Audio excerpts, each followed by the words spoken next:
If you're planning to have a natural vaginal birth, keep watching this video because today I'm going to share 3 ways for you to prepare your pelvic floor for labor.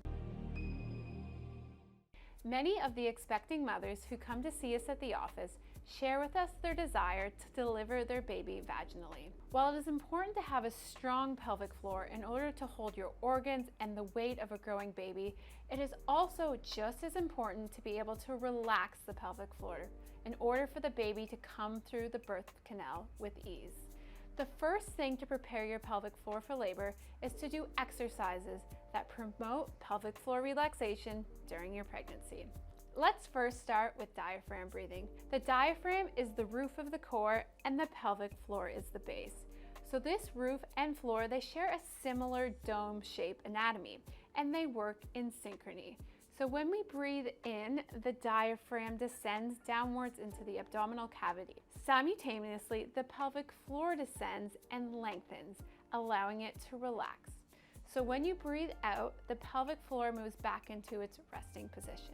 Diaphragm breathing is great because it can be done in any position, on your back, in bed, sitting in the car, or on a Zoom call, meaning you can work on relaxing your pelvic floor anywhere you go. So today we're gonna do the pelvic floor sitting.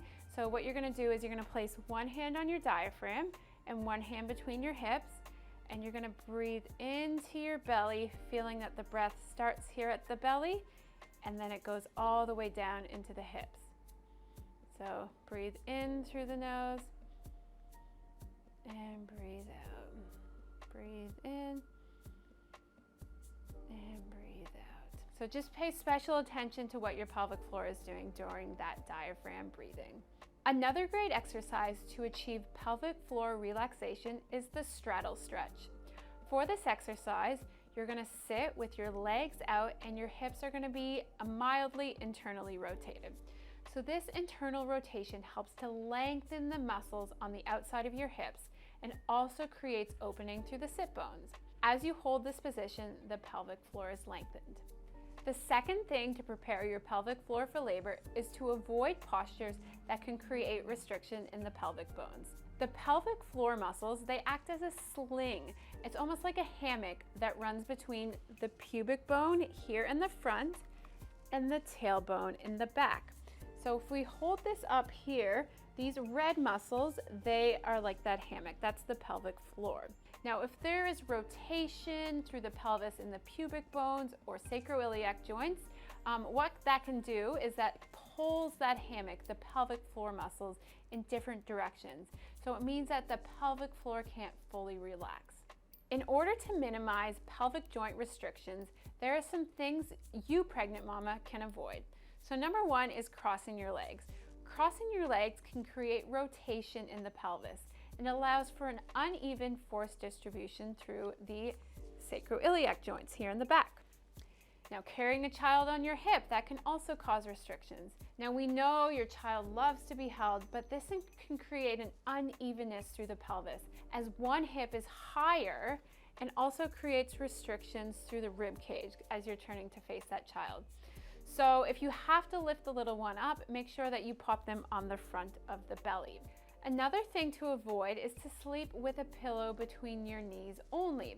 So you might be thinking, isn't it a good thing to put your pillow between your knees? Well, yes, but you also need to make sure that you put the pillow between your ankles so that you make sure that your pelvis is balanced.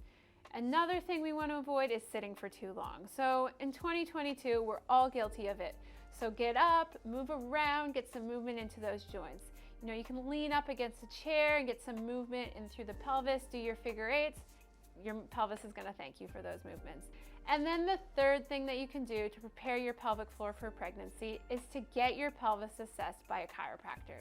Because even if you're doing all the right exercises, avoiding all the postures, there may still be some restrictions that are present in your pelvis, and that could be from prior injuries or just years of poor postural habits.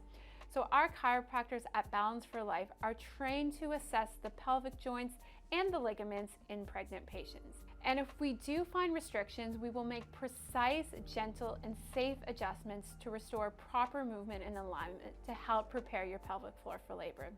And why am I sharing this all with you? Because here at Balance for Life, moving better matters.